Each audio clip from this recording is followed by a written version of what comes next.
Hello friends, हमारी आज की स्टोरी है लान वांग जी के भीगे होठ और वे युक्शन का प्यासा दिल। ये एक जियान वांग फैन फिक्शन है। तो चलो कहानी शुरू करते हैं। यूनिवर्सिटी का पहला दिन था। वो युवक्षण अपनी फर्स्ट लेक्चर अटेंड करने लेक्चर हॉल में पहुंचता है। उसके साथ उसकी चाइल्डहुड स्वीटहार्ट वन चिंग भी थी। एक साथ दो खाली सीट मिलने पर वो दोनों बैठ जाते हैं। उनकी आगे वाली सीट पर एक लड़का और एक लड़की बैठे हुए थे। वो युवक्षण ने देखा वो दोनों बहुत इंटीमेट तरीके से बात कर रहे थे। शायद वो एक कपल थे। लेक्चर स्टार्ट होने में कुछ टाइम बचा हुआ था। धीरे धीरे और स्टूडेंट्स आके बैठ रहे थे। वनचिंग को वो बचपन से जानता था। दोनों में गहरी दोस्ती थी। बाद में वो दोनों डेट करने लगे।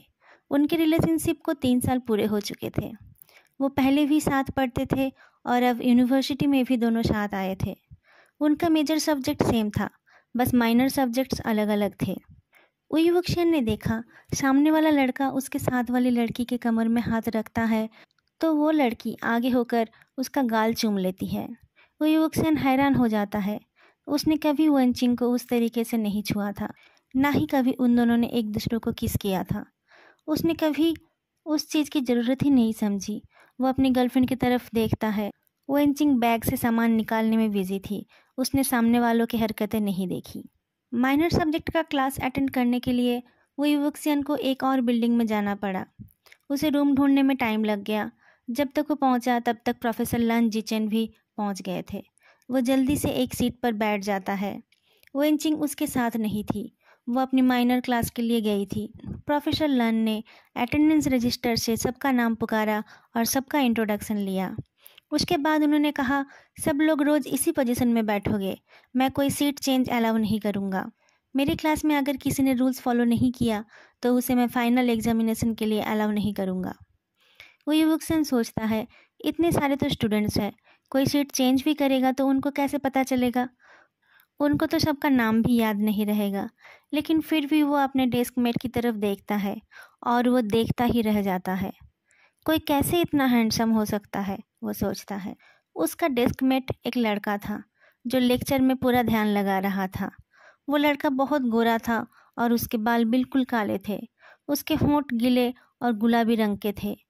उसका फेस बिल्कुल सीरियस था और उसके भूरे आंखें प्रोफेसर लैन के ऊपर फिक्स्ड थे। युवक्षण सब कुछ भूलकर उसे देख रहा था। तभी प्रोफेसर लैन आवाज़ लगाते हैं, युवक्षण, तुम यहाँ पर मेरा लेक्चर सुनने आए हो या लन वांग जी को देखने? युवक्षण चौंक जाता है। प्रोफेसर को उसका नाम याद है। वो उनके तरफ देखता है।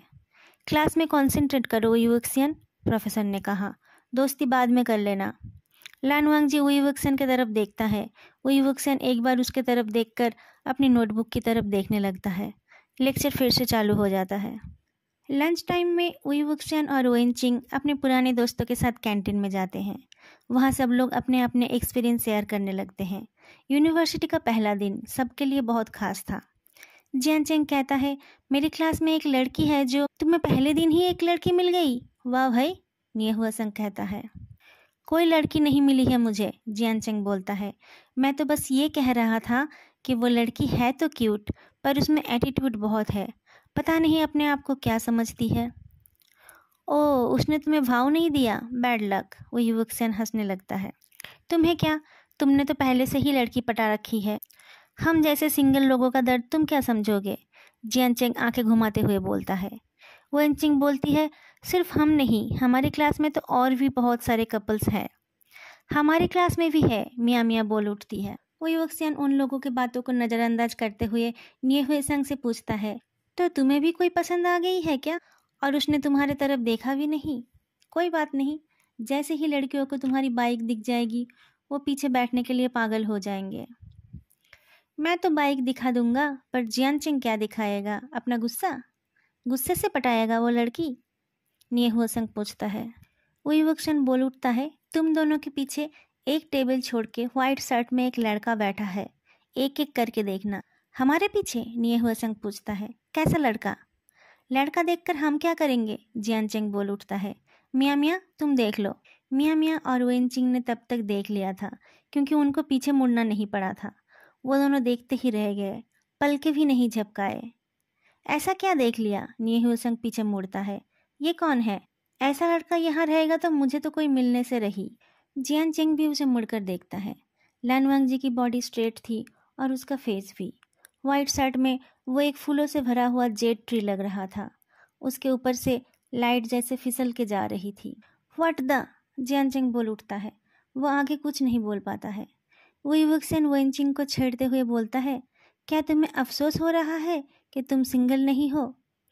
वेनचिंग कुछ बोलने से पहले निये हुए संग बोल उठता है, मुझे अफसोस हो रहा है कि मैं लड़की नहीं हूँ। ये क्यों नहीं बोल रहे हो कि तुम उसके लिए गे बनना चाहते हो? जियान चेंग बोलता है, मुझे तो पहले से ही शक था कि तुम गे हो। अगर गे बन के मुझे ऐसा लड़का मिल जाए तो मैं गे बनने के लिए राजी हूँ। निये हुआ संग बोल उठता है, पर उस लड़के को देखकर नहीं लगता वो मेरे लिए गे बनेगा। वो बहुत सीरियस टाइप का है, वो युवक्सेन बोलता है, तुम्हारे साथ उसकी नहीं बनेगी। तुम उसे जानते हो? वेनचिंग पूछती है। प्रोफेसर लैन के लेक्चर में मैं उसके पास बैठा था, पर हमारी बात नहीं हुई, वो युवक्सेन जवाब देता है। वो युवक्सियन, मैं अभी भी सिंगल हूँ, मियाँ मियाँ बोलती हैं। हाँ मियाँ मियाँ, वो युवक्सेन हंसकर बोलता है। अगर मेरी उससे बात होगी तो मैं उसे तुम्हारे बारे में बताऊंगा। नेक्स्ट डे प्रोफेसर लैन के लेक्चर में पहुंचकर वो युवक्सेन सोचता है कि वो पीछे की तरफ बैठेगा ताकि प्रोफेसर लैन उसे देख ना पाए। एकदम लास्ट सीट में जाकर जैसे ही वो बैठने लगता है, उस डेस्क में बैठा हुआ लड़का बोल उठता है, कल तुम यहाँ नहीं बैठे थे? कल मैं जल्दबाजी में सामने बैठ गया था, वो युवक्सेन ने कहा, पर मुझे पीछे बैठना पसंद है। तुम सीट चेंज नहीं कर सकते, वो लड़का बोलता है। क्यों? प्रोफेसर लैन ने क्या कहा था कल? सबको अपने सीट में ही बैठना है, उस लड़के ने जवाब दिया। उनको थोड़े ही ना याद रहेगा कि हम कहाँ बैठे थे, वो युवक्सेन बैठ जाता है। वो कुछ नहीं भूलते, उनका ब्रेन कंप्यूटर जैसा है, वो लड़का बोलता है। सच में? वो युवक्सेन पूछता है। हाँ, अब तक तो उन्होंने सबका फॉर्म भी चेक कर लिया होगा और सबके घर का एड्रेस भी याद कर लिया होगा, उस लड़के ने कहा। वो युवक्सेन और बात को आगे नहीं बढ़ाता। हालांकि उस लड़के की बातों पर उसे भरोसा नहीं हुआ, लेकिन वो चुपचाप जाकर लान वांगजी के पास बैठ जाता है। लान वांगजी चुपचाप पढ़ाई कर रहा था। वो युवक्सेन एक बड़ी स्माइल के साथ कहता है, हाय, मैं हूँ वो युवक्सियन। लान वांगजी आंखें उठाकर देखता है और बोलता है, मेरा नाम लान वांगजी है, और वो फिर से पढ़ने लगता है। वो युवक्सेन उसके चेहरे पर आंखें गड़ाए बैठ जाता है। उसको थोड़ी सी गर्मी महसूस होने लगी तो उसने अपनी शर्ट की 2 बटन खोल दिए। लैन वांगजी उसके तरफ गुस्से से देखता है। वो युवक्सेन बटन्स बंद कर लेता है। उसी वक्त प्रोफेसर लैन आ जाते हैं।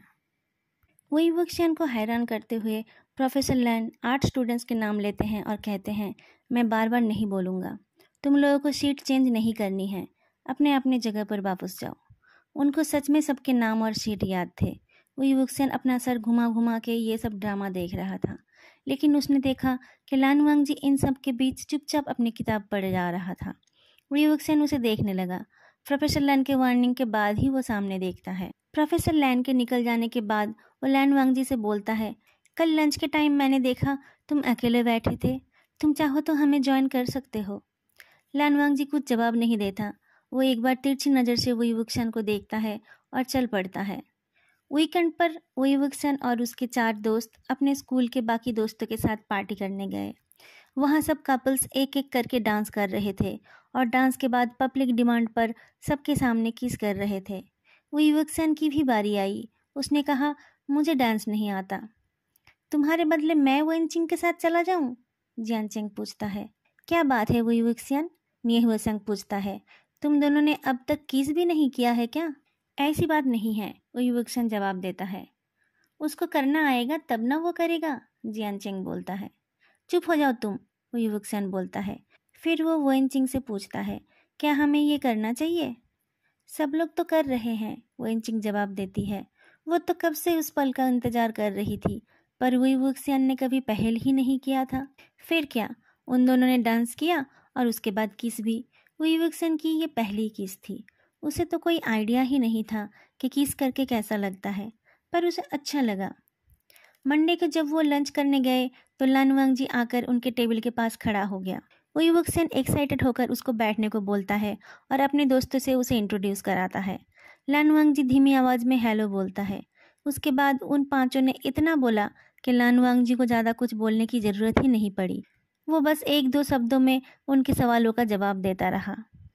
तुमने मुझे पहले क्यों नहीं बताया कि आज वो आने वाला था? लानवांग जी के जाते ही मियाँ मियाँ बोल उठती है। पहले से पता होता तो मैं अच्छे से तैयार होके आती। तुम सच में उसको पटाना चाहती हो? वही वुक्सन पूछता है। क्या तुम मुझे मदद करोगे? क्यों नहीं, वही वुक्सन जवाब देता है। वही वुक्सन ने ऐसा जताया जैसे वो यूं जाएगा और यूं लानवांग जी को राजी करा लेगा मियाँ मियाँ को डेट करने के लिए। लेकिन ये इतना आसान थोड़ी था। उसने कुछ दिन मियाँ मियाँ की तारीफ करने में बिताई। लानवांग जी एज यूजुअल से ज़्यादा कुछ नहीं बोलता था। लंच के टाइम मियाँ मियाँ लानवांग जी के पास वाली सीट पर बैठ जाती थी ताकि वो लानवांग जी के करीब हो सके। लानवांग जी किसी को भी नजरें उठा के भी नहीं देखता था। वो चुपचाप खाना खाकर उठ जाता था। वो कितना शर्मिला है ना, मियाँ मियाँ बोलती है। हाँ, वो वुई वुक्सन का बिल्कुल ऑपोजिट है, वेनचिंग बोलती है। इसीलिए शायद वुई वुक्सन मियाँ मियाँ के लिए कुछ कर नहीं पा रहा, जियानचेंग बोलता है। तुम खुद क्यों नहीं ट्राई करती हो? निये हुएसंग बोलता है। मैं खुद बोलूं? मियाँ मियाँ पूछती है। देखो, लानवांग जी तो किसी से भी बात नहीं करता, फिर भी वो रोज हमारे साथ लंच करने आता है। क्यों? निये हुएसंग पूछता है। मैं और हुएसंग लड़के हैं, वेनचिंग और वुई वुक्सन कपल है। हमारे ग्रुप में सिर्फ तुम ही सिंगल लड़की हो, जियानचेंग बोलता है। वो जरूर तुम्हें पसंद करता है। ठीक कहा तुमने, मियाँ मियाँ बोलती हैं। लेकिन वो तो कुछ इशारा भी नहीं करता क्योंकि वो शर्मिला है, वेनचिंग कहती है। मियाँ मियाँ, तुम्हें खुद से उसे अपने दिल की बात बतानी चाहिए, जैसे मैंने इस नालायक को बोला था। मुझे पता था, जियानचेंग बोल उठता है। इसके बस का नहीं है किसी को पटाना। इतने दिनों से तुम दोनों ने ये बात छुपा के रखी थी कि वेनचिंग ने ही प्यार का इजहार किया था। वेनचिंग चुप हो जाती है। उसने अनजाने में वो बात बोल दी थी जिसको उसने छुपा के रखा था। वही वक्सन बोलता है, तो इसमें क्या प्रॉब्लम है? मैंने बोला या उसने बोला, क्या फ़र्क पड़ता है? अगले दिन लानवांग जी के आते ही मियाँ मियाँ को छोड़ के बाकी सब किसी न किसी बहाने से निकल पड़ते हैं। लानवांग जी और मियाँ मियाँ अकेले रह जाते हैं। उसके बाद क्या हुआ, दोनों में से किसी ने कुछ भी नहीं बताया। लेकिन लानवांग जी ने उसके बाद से उनके साथ लंच करना बंद कर दिया। वही वक्सन के बार बार पूछने पर लानवांग जी ने जवाब दिया, मुझे आजकल लंच टाइम में कुछ ज़रूरी लैब वर्क करना पड़ रहा है, इसलिए मुझे कैंटीन जाने का टाइम नहीं मिल रहा है। वो लंच पर नहीं आ रहा था, लेकिन हफ्ते में 3 दिन प्रोफेसर लन के लेक्चर के टाइम वुई वुक्सन उससे मिलता था। मिलते ही वुई वुक्सन अपनी पुरानी मियाँ मियाँ वाली रिकॉर्ड चालू कर देता था। लानवांग जी सिर्फ एक ही जवाब देता था, बोरिंग। एक दिन लेक्चर के बाद प्रोफेसर लन ने एक छोटा सा टेस्ट लिया।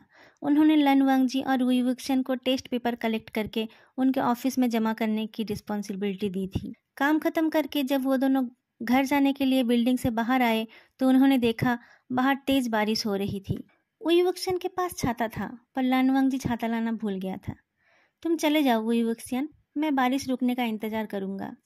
मेरे पास छाता है, मैं तुम्हें छोड़ दूंगा, वुई वुक्सन कहता है। बारिश तेज हो रही है, लानवांग जी कहता है। एक छाते में हम दोनों ही भीग जाएंगे।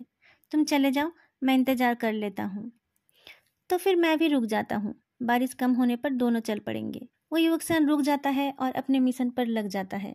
मियाँ मियाँ अच्छी लड़की है, तुम 1-2 बार उसके साथ बाहर जाओ, तुम्हें वो अच्छी लगेगी। लानवांग जी एक गहरी सांस छोड़ता है और बोलता है, मुझे अभी ये सब नहीं करना है, मैं बस अच्छे से पढ़ाई करना चाहता हूँ। तुम तो पढ़ाई में बहुत अच्छे हो, लेकिन ये यूनिवर्सिटी के दिन दोबारा वापस नहीं आएंगे। थोड़ा बहुत इस टाइम को एंजॉय भी कर लो, वो युवकसन कहता है। ठीक है, कर लूँगा, तुम्हें रोज रोज बोलने की ज़रूरत नहीं है। लानवांग जी आसमान की तरफ देखता है। बारिश कम होने का नाम ही नहीं ले रही थी। आसमान में और ज़्यादा बादल छा रहे थे और चारों तरफ अंधेरा हो गया था। वांग जी, मेरे ख्याल से हमें अब चलना चाहिए। कैंपस में पानी भर रहा है, अंधेरा भी हो गया। वांग जी कहता है। दोनों चल पड़ते हैं। वही वुक्सन ने छाता पकड़ा। बारिश से बचने के लिए दोनों नज़दीक होकर चलते हैं। दोनों के कंधे बार बार एक दूसरे को टच कर रहे थे। वही वुक्सन के दिल में अजीब सी एक हलचल मच रही थी। उसे पता नहीं था वो क्या था। उसका दिल पहले कभी भी इस तरीके से नहीं धड़का था। उसने देखा लानवांग जी के बॉडी का आधा हिस्सा भीग रहा था। वो वांग जी के कंधे पर हाथ रखकर उसे अपनी तरफ खींच लेता है। रास्ते में पानी भरा हुआ था और अंधेरा भी हो रहा था। बाहर कोई और दिखाई नहीं दे रहा था, सिर्फ वो दोनों चल रहे थे। अचानक लानवांग जी का पैर किसी गड्ढे में पड़ता है तो वो अपने बैलेंस खो देता है। वही वुक्सन सबकॉन्शियसली उसे पकड़ने जाता है तो उसके हाथ से छाता गिर जाता है। उसने दोनों हाथों से वांग जी को पकड़ लिया था। वांग जी उसके सीने के पास था। उसके दिल की धड़कन एक पल के लिए रुक जाता है। तभी बिजली चमकती है। लन वांग जी के गोरे चेहरे पर वो लाइट ऐसे गिरी जैसे कि बर्फ के ऊपर सूरज की रोशनी। वही वुक्सन अपना होश खो बैठता है। उसके होंठ लन वांग जी के होंठों को छू लेते हैं। तेज बारिश और ठंडी हवा के बीच लन वांग जी के गर्म होंठ रेगिस्तान में ओएसिस जैसे महसूस हो रहे थे। वही वुक्सन के दोनों हाथ लन वांग जी के कमर पर थे। लन वांग जी ने अपने दोनों हाथों से वही वुक्सन के शर्ट को पकड़ लिया था। कुछ मिनटों तक वो दोनों एक हो गए थे। बारिश गिरती रही, बिजलियां चमकते रहे, पर वो दोनों बस अपने होंठ और जीभ से एक दूसरे को महसूस करते रहे। लन वांग जी को पहले होश आता है। अपने जिन दोनों हाथों से वो वही वुक्सन को अपनी तरफ खींच रहा था, उन्हीं दो हाथों से अब वो उसे धकेलने लगा। वही वुक्सन अलग ही नहीं होना चाह रहा था, पर वो अलग होता है और लन वांग जी के चेहरे को देखता है। उसके सूजे हुए होंठों को देखकर वो दोबारा अपने होंठों से उन्हें छूने जाता है। लन वांग जी चिल्लाता है, ओए वुक्सियान। स्टोरी का ये पार्ट यहीं ख़त्म होता है। अगर वीडियो अच्छी लगी हो तो लाइक और कमेंट करें। बाकी स्टोरी सुनने के लिए चैनल को सब्सक्राइब करना मत भूलें। फिर मिलेंगे अगली वीडियो में, तब तक के लिए बाय।